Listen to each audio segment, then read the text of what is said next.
Welcome to Donmar TV News Channel. Magandang gabi sa inyong lahat. It's 7 o'clock in the evening here in the Philippines at pag-uusapan natin itong attorney ni Kong Teves sa pagpunta niya sa DOJ sa preliminary investigation kung ano ang nangyari doon, no? Meron siyang statement sa media. Yan, panoorin natin yung video na yan at magre-react tayo. Yan ang una nating pag-usapan. Pangalawa nating pag-uusapan ay itong tatlong suspect sa Digamo case, no, na naaresto, no, at sumulat sila sa DOJ. Alamin natin kung ano ang kanilang sulat tungkol sa DOJ at ginigipit raw sila ng PNP at CIDG. Okay? Yan, pag-usapan natin yan ng pangalawang topic na yan. Pero bago natin yan simulan, help me na i-like at i-share itong video natin sa Facebook at sa YouTube para kakalat ito sa taong bayan. Okay? So, sabay-sabay tayong mag-like and share. 1, 2, 3, go! Thank you very much. And also guys, subscribe, follow Donmar TV para lagi kayong updated sa mga balita na kagaya nito. Okay? So, unahin na natin yung topic tungkol kay Attorney Topacio.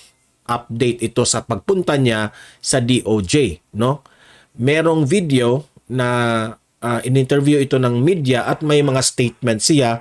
Sinagot niya ang ilang issues tungkol kay Congressman Teves. Okay? So panoorin natin itong video at magre-react tayo. Okay? Play the video.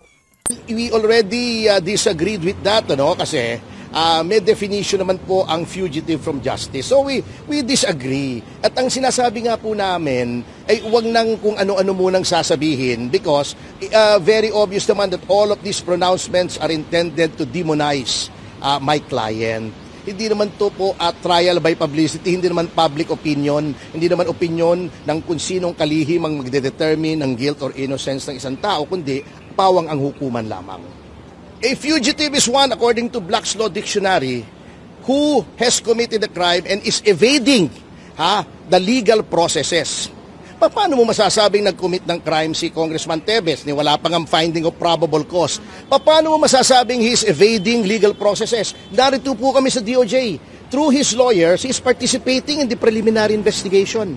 At kinilala naman kami bilang mga kinatawan ni Congressman Teves. So there are no cases filed and there is no evasion of legal processes. Even sa Committee on Ethics, he was willing to explain his side via video teleconferencing na allowed naman ng rules. But sadly, hindi siya pinayagan. So, ang akin lang naman, in the meantime nga na hindi pa tapos yung investigasyon, baka pwedeng at tahimik lang po tayo. Because the Department of Justice should administer justice equally to everyone with a fair hand and an even eye. Okay. So, yan ang media statement ni Attorney Topacio. So sabi niya dito, yung company na Teves at ang mga legal counsel dito kay sa mga Teves, especially itong si Attorney Topacio, nag-disagree sila sa statement ni DOJ Remulla. Kung matatandaan natin, nasabi ni DOJ Remulla na si Congressman Teves is considered raw fugitive already.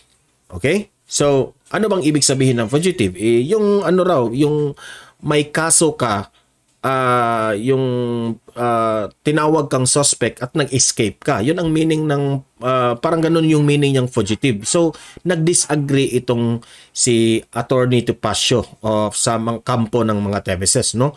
Sabi pa nga ni, ang mensahe na gustong ipalabas dito ni Attorney Topacio, iwasan raw yung mga statement ng DOJ na to demonize sa kanyang kliyente, which is yung mga Teves.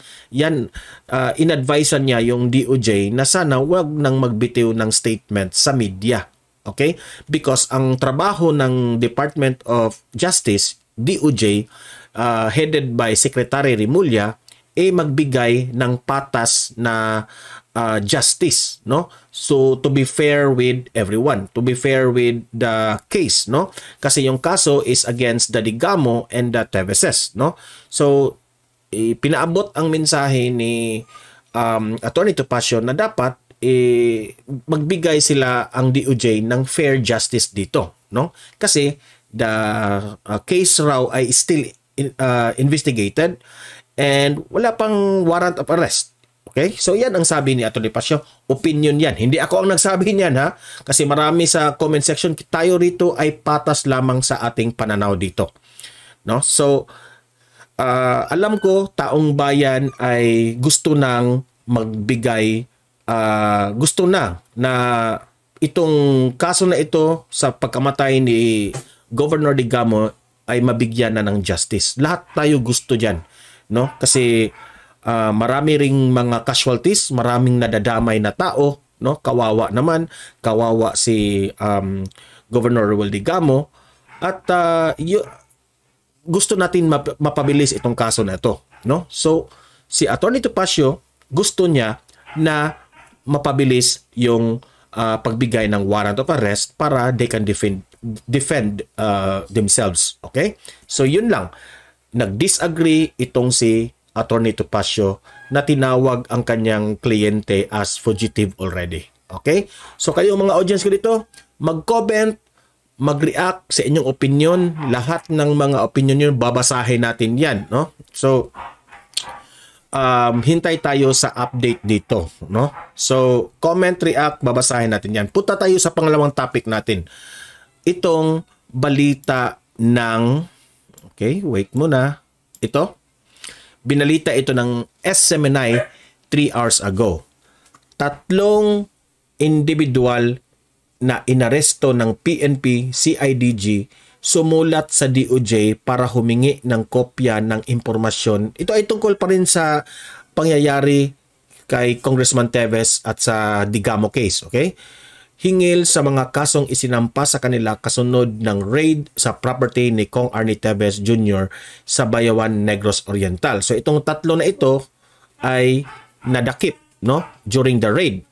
Ayon sa legal team ng mga suspect na sina Nigel Jason at Junelio, sila ay ginipit di umano ng PNP CIDG para ituro si Teves sa mga armas na nakuha sa raid. Saad daw ng mga ito na masampahan sila ng kung ano-anong kaso kung hindi sila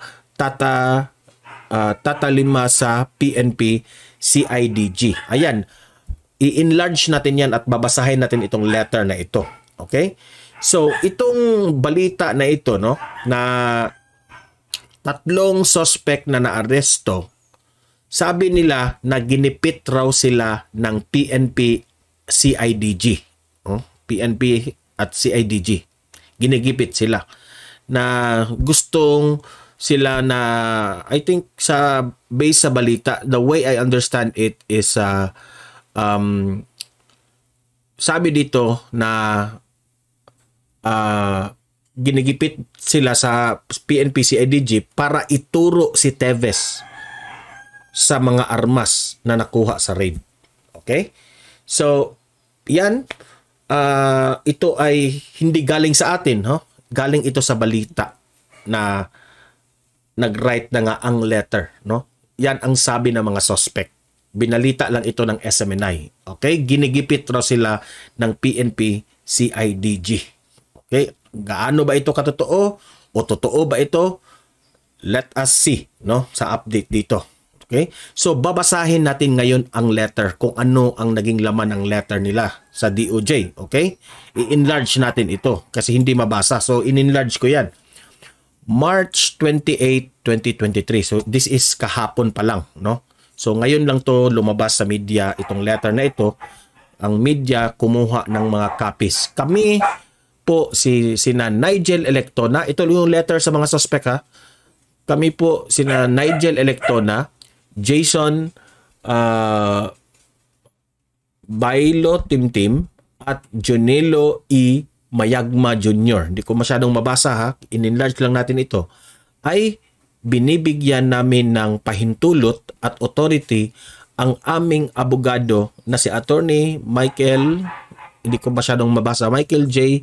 Mila para mag-follow up at humingi ng certified copy ng mga sumusunod sa DOJ o kaya CIDG. So letter ito para bigyan ang copy itong kanilang mga attorney nila, no? Number 1, ang hinihingi nila resolution ng anumang kasong na isampa sa amin kung saan nagkaroon ng inquest noong March 27, 2023. Yun ang unang hinihingi. Pangalawa, information kung meron man. O yan, ang pangalawang hinihingi. Pangatlo, lahat ng dokumento tungkol sa aming kaso. O, ito ay pinirmahan ng tatlong tinatawag nilang suspect na si Nigel Electona, Jason B. Timtim, Junelo E. Mayagma Jr. Okay? So, klarong-klaro. So, yan ang naging update ngayon dito sa Teves Digamo na kaso na ito. Okay? Una, nagpunta na si Topacio, nag-disagree na tinatawag ang kanyang kliyente as fugitive. Pangalawa, itong tatlong suspect na nahuli, ginigipit raw sila ng PNP CIDG. Okay? So, guys, mag-comment, mag-react, leave your reactions sa ating comment section kung anong masasabi nyo dito sa update na ito at babasahin natin yan. Okay? Tomorrow, I will update you with this issue naman. Okay? Kasi ongoing lagi ang mga pangyayari. Okay? So guys, hanggang dito na itong video na ito at help me i-like, i-share itong video natin, subscribe, follow Don Mar TV para updated kayo lagi dito. Okay? So guys, have a great night and God bless inyong lahat.